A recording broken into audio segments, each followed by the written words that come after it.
మళ్ళీ పల్లవికి వెళ్దాం. 1 2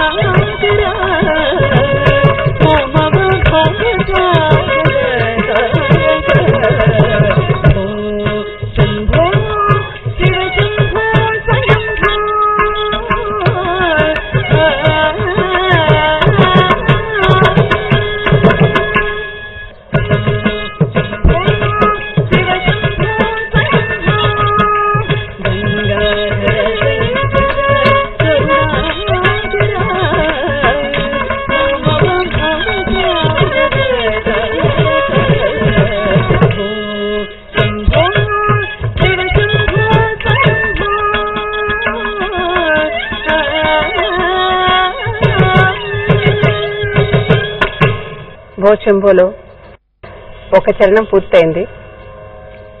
ఎప్పుడు కూడా ఒక కవి యొక్క మనసులో భావం తెలుసుకుంటే ఆ కవి యొక్క భావాన్ని మనం నాట్యంలో చూపించడానికి న్యాయం చేకూర్చగలుగుతాం. అందుకని ఇక్కడ ఒక చిన్న సంఘటన. ఒకసారి దయానంద సరస్వతి గారు 5 ఏళ్ల ప్రాయంలో ఉన్నప్పుడు, చాలా చిన్న పిల్లవాడుగా ఉన్నప్పుడు శివరాత్రి జరుగుతోందట. ఆ శివరాత్రి జాగరానికి చాలా మంది భక్తులు విచ్చేస్తున్నారు. తండ్రి గారు పక్కనే ఉన్నారు. అలా శివుణ్ణి